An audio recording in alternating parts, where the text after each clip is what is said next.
What Agdath and Gearz learned in the Hanging Gardens. As the party explored the ruin, Gearz and Agdath began to understand that the Hanging Gardens held two histories: the ancient faith of the Hetepkans and the later passage of a group of Frost Goliaths. F6, the Changing Room. The faded robes, bronze masks, and wall carvings confirmed that the priests of this temple worshipped Akriel, the Lady, Queen of Queens. Gearz recognized the traditional colors associated with her: white robes, raven black hair, and gold ornamentation. However, the animal masks were unlike anything used by Akriel's modern clergy. The masks represented different aspects of Akriel's authority. The lion represented war and rulership. The eagle represented knowledge and divine judgment. The wolf represented guardianship.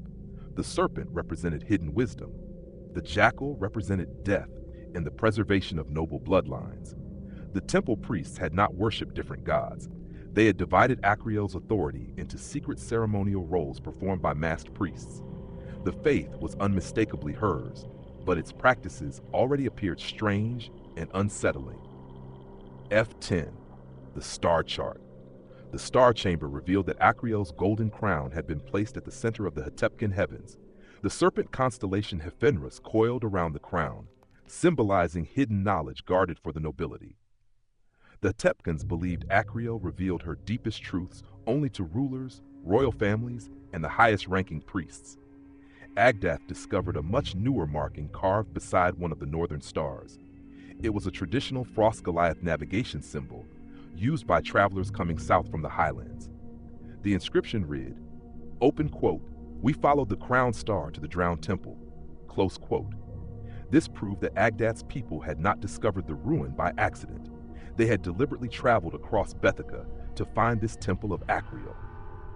F17, the Watching Sphinxes. The Sphinx statues represented Akriel's judges and guardians. The female figures symbolized lineage, memory, and judgment, while the male figures represented strength, war, and the enforcement of divine law. Near one of the hidden doors, Agdath recognized another Frost Goliath inscription. Open quote, "Breath of red sleep. Find the hidden catch," close quote. The warning referred to the poisonous gas trap hidden within the statues.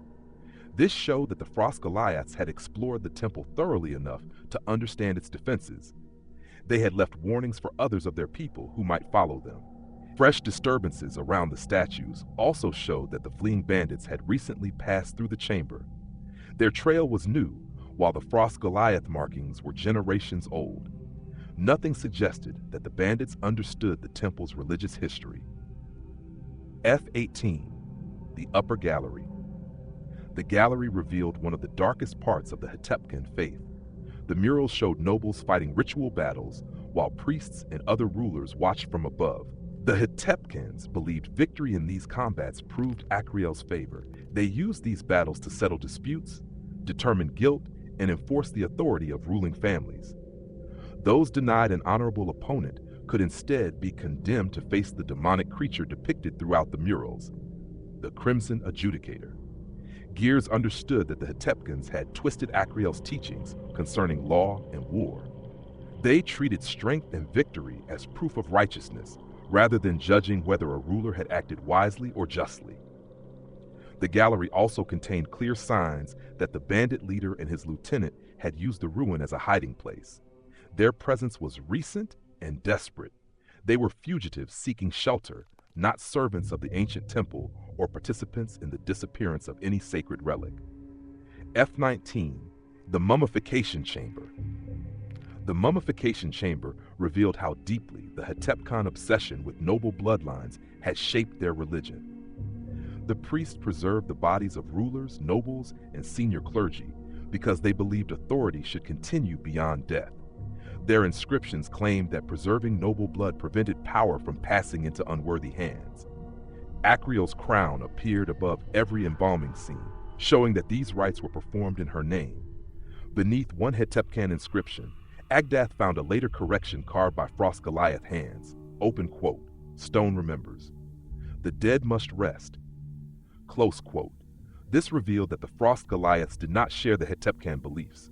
They recognized the temple as a sacred place of Akriel, but rejected the occult practices and the belief that dead rulers should continue controlling the living. What it means. Gearz now knows that the Hanging Gardens were an ancient temple of Acrio. The Hetepkans genuinely worshipped the lady, but their faith had become distorted by their obsession with nobility, bloodlines, secrecy, and absolute authority. Agdath now knows that Frost Goliaths from the northern highlands intentionally traveled to this temple generations after the Hetepkan Empire had fallen.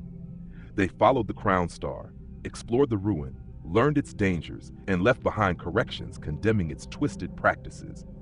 The repeated combination of Acrio's crown and Frost Goliath markings suggests that Agdath's people came here for more than simple exploration. They may have carried, protected, or searched for something sacred, connected to both Acrio and the Frost Goliaths. The full reason they came, and what became of whatever they brought, remains hidden deeper within the ruin.